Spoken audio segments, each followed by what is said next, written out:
जय श्री कृष्ण। नमस्कार दोस्तों, स्वागत है आप सभी का मेरे YouTube चैनल पर। दोस्तों, आज मैं आपको माता रानी के 9वें अध्याय कथा का श्रवण कराऊंगी। वीडियो को लाइक करें, शेयर करें, चैनल को सब्सक्राइब जरूर करें।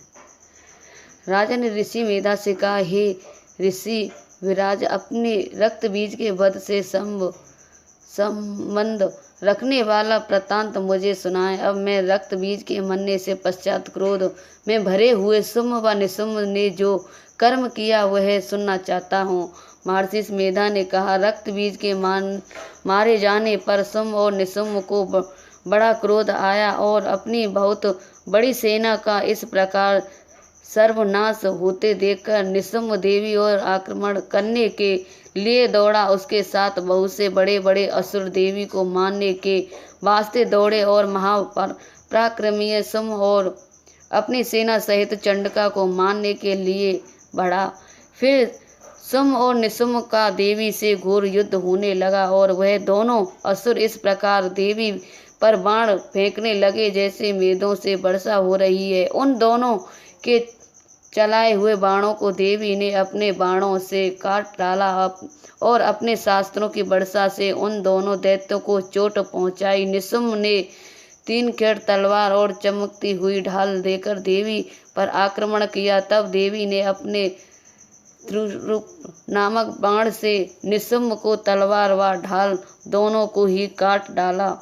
तलवार और ढाल कट जाने पर निशुम्भ ने देवी पर शक्ति से प्रहार किया। देवी ने अपने चक्र से उसके 2 टुकड़े कर दिए। फिर क्या था, दैत्य मारे क्रोध के जल भून गया और उसने देवी को मारने के लिए उसकी ओर शूल फेंका, किंतु देवी ने अपने मुक्के से उसको चूर चूर कर डाला। फिर उसने देवी पर गदा से प्रहार किया। देवी ने त्रिशूल से गदा से भस्म कर डाला। उसके पश्चात वह फरसा हाथ में लेकर देवी की ओर लपटा। देवी ने अपने तीखे बाणों से उसे धरती पर सुला दिया। अपने पराक्रमी भाई निशुम्भ के इस प्रकार से मरने पर शुम्भ क्रोध में भरकर मारने के लिए दौड़ा। वह रथ में बैठा हुआ उत्तम आयुधों से सुशोभित, अपनी पाट बड़ी बड़ी भुजाओं से सारे आकाश को ढके हुए था।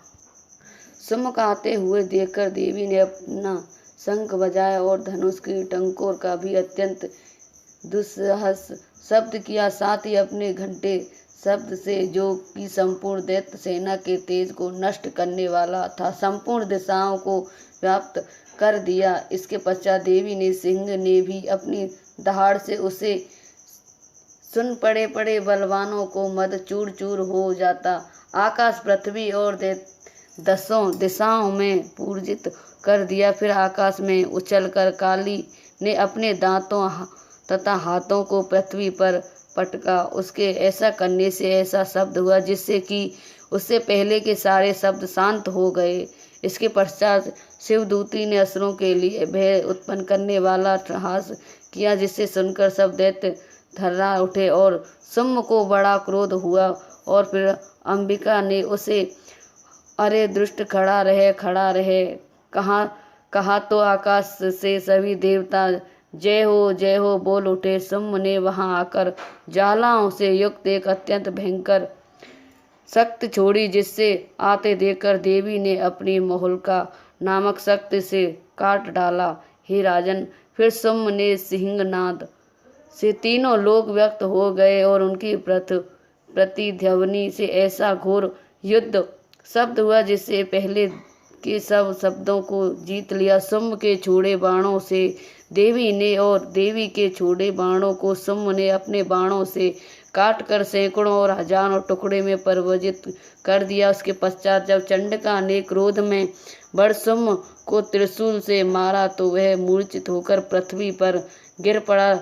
जब उसकी मूर्छा दूर हुई तो वह धनुष लेकर आया और अपने बाणों से उसने देवी, काली तथा सिंह को घायल कर दिया। फिर उस राक्षस ने 10,000 भुजाओं धारण करके चक्रमादि आयुधों से देवी को आच्छादित कर दिया। तब भगवती ने कुपित होकर अपने बाणों से उन चक्रों तथा बाणों को काट डाला। यह देखकर निशम्म हाथ में गदा लेकर चंडिका को मारने के लिए दौड़ा। उसके आते ही देवी ने 3 खेड़ धार वाले खंडक को उसकी गदा को काट डाला। उसने फिर त्रिशूल हाथ में लिया। देवताओं को दुखी करने वाला निशम्म को त्रिशूल हाथ में लिए हुए आता देखकर चंडिका ने अपने त्रिशूल से उसकी छाती पर प्रहार किया और उसकी छाती को चीर डाला। त्रिशूल विदीर्ण हो जाने पर उसकी छाती में से एक उस जैसा ही महापराक्रमी दैत्य ठहर जा कहता हुआ निकला। उसको देखकर देवी ने बड़े जोर से ठहाका लगाया। अभी वह निकलते भी ने पाया था कि उसको सिर से अपनी तलवार से काट डाला। सिर के कटने जाने से ही वह पृथ्वी पर गिर पड़ा। तदंतर सिंह दहाड़ कर असुरों को भंकर करने लगा और काली में शिवदूती भी राक्षसों को रक्त पीने लगी। कुमारी की शक्ति से कितने भी महादैत्य नष्ट हो गए। ब्राह्मणी की कमंडल से जल कितने ही असुर समाप्त हो गए। दैत्य महाशरी के त्रिशूल विदीर्ण होकर पृथ्वी पर गिर पड़े और कई महादेवी के बहारों को छीन होकर धराशायी हो गए। वैष्णवी ने भी अपने चक्र से बड़े बड़े महापराक्रमियों को कचूमर निकाल उन्हें यमलोक भेज दिया और इंद्री ने इतने ही महाबली राक्षसों टुकड़े टुकड़े हो गए। कई दैत्य मारे गए, कई भाग गए। कितने भी काली शिवदूती और सिंह के भ्रमण कर दिया। बोलो माता रानी की जय।